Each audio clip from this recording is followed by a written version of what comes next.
I'd like to see what the future of these resolutions are, given the current state of affairs. If Congress will continue to articulate in favor of policy directions that promote war, promote instability, and promote economic catastrophe, or if Congress is going to wake up and say, we need to put a brake on this. We've got some serious, serious problems.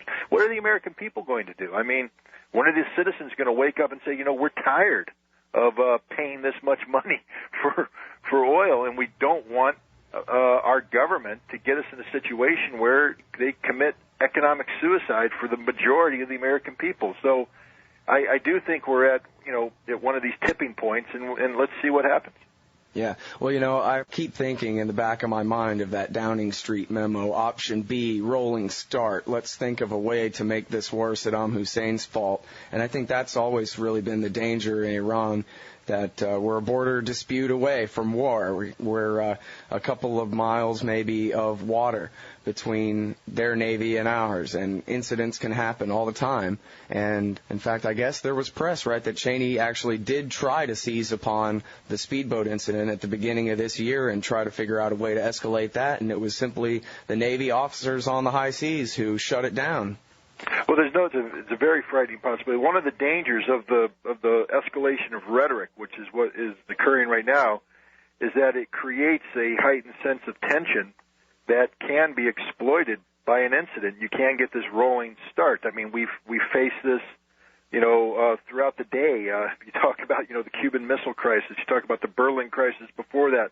You talk about any number of situations where, we were basically one mistake away from having events spin out of control. And here we have the United States and Israel, and now Iran, all thumping their chest, raising the level of tension.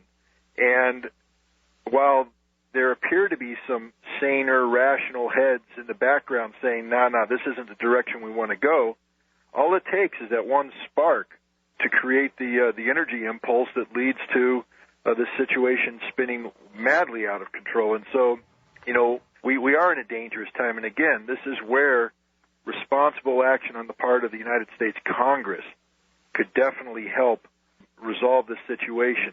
Congress needs to facilitate the lessening of tension, the lowering of the rhetoric, the expansion of options available to the United States, instead of serving, frankly speaking, as the rubber stamp facilitators of irresponsible policy. What do you think is the significance, if any, of the P5+1 offer to begin to have some talks toward the holding of talks? I mean, Bush has this whole time demanded unconditional surrender before anybody sits at a table about anything. Is this significant at all? Well, again, I need to see what's going on behind the scenes. Remember, the Bush administration, you brought up Iraq earlier. I always believe that people need to be judged upon their past performances, past patterns of behavior. And we had a situation with Iraq where the Bush administration all but ruled out inspections. If you remember, in September and October of 2002, press conference after press conference where they said that inspections could never work and would never be accepted because the Iraqis had built this elaborate mechanism of deception, and that if we sent inspectors in, they would find nothing, which would only prove that the Iraqis were hiding everything. Right. But in the end, because Saddam Hussein accepted the return of inspectors, the international community pressured for inspectors, the Bush administration was compelled to accept the return of inspectors, all the while rejecting any notion of inspection-based success. So I think we're at a situation here where the Bush administration has run into a brick wall. The international community, indeed certain elements here in the United States, are demanding that diplomacy truly be exhausted, and this requires direct talks between Iran and the United States. And so what the Bush administration is doing is paying lip service to this, saying, yes, okay, we will consider talks about the issue of having talks. But I don't believe at any time that the Bush administration is serious about, expanding relations with Iran. I mean, if it was, we don't need to have talks about having talks. If the Bush administration is serious about this, Condi Rice gets on an airplane, flies to Tehran, and within a month we have an interest section opened up. We create the conditions that are conducive to the return of an exchange of diplomats. We open up an embassy, and we move forward. There is nothing to stop us from doing this except the ideology of the Bush administration, which says that our long-term objectives in Iran aren't about improving relations, but of achieving regime change. We can never forget that. The single focus of this administration when it comes to Tehran is to eliminate the theocracy in Tehran. Right. In fact, seems like all this rhetoric, there was some reporting I was reading this morning about how all this rhetoric has increased support for the hardliners in Iran. We're basically weakening very much, or if not destroying, the moderate middle in Iran, the people that we could deal with. Seems like the war party doesn't want to deal with anybody. They rather have the hardliners so they can point at Ahmadinejad and them and say, see how evil they are. And it's ironic because Ahmadinejad was in a position where he was, and he still may very well be on his way out. There's not too many people that are putting money on Ahmadinejad winning the next presidential election. He has lost credibility in Iran, not just in terms of, his stance on the nuclear issue and his statements about Israel, etc., but he hasn't delivered on any of his domestic program promises. The economy is trashed, unemployment's at a record high, the quality of life is dropping, and the Iranian people are fed up. So here's a situation where the United States, by doing nothing, can facilitate a major shift, in the nature of the Iranian government, because the Iranian people will facilitate this shift. And so what do?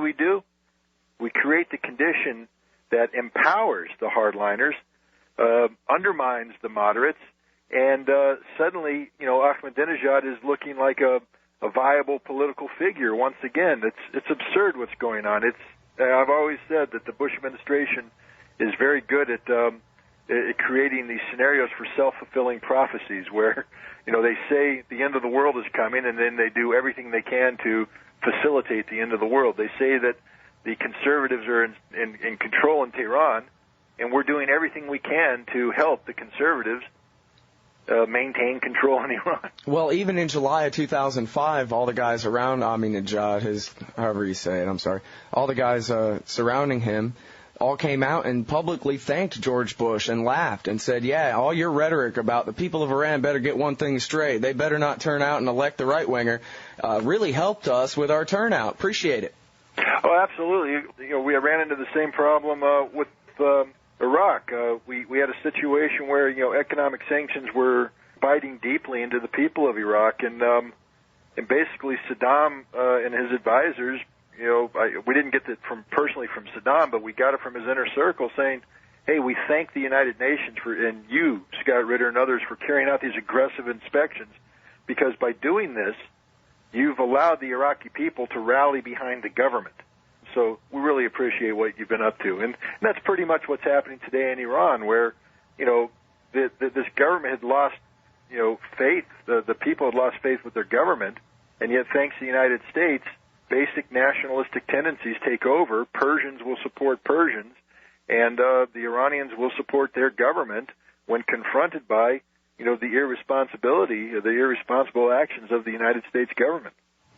One question here is whether any of this has anything to do with uranium enrichment. I mean, we talk with Dr. Gordon Prather and Gareth Porter on this show all the time, and I've read all the news, and I don't really even want to bore you with going back over all the details, but basically we all know that the IAEA has safeguarded all of Iran's nuclear facilities, and that they're not even that good at enriching uranium at all, and when they try and succeed, they're only enriching to 3.6% or 4% or something, and that can't possibly be used to make a nuclear bomb. They'd have to kick out the IAEA and withdraw from the NPT with great fanfare to even begin trying to enrich highly enriched uranium for weapons purposes. So does anybody in Israel or America even really care about their nuclear program at all, or is this simply an excuse? Well, I'm sure you can find those who will continue the original argument, which is that the enrichment of uranium represents a red line capability that Iran can never be allowed to possess, and then you can extend that argument. And I'm sure there's people that will continue to make that argument. But as you pointed out, that argument's moot now. It's overcome by events.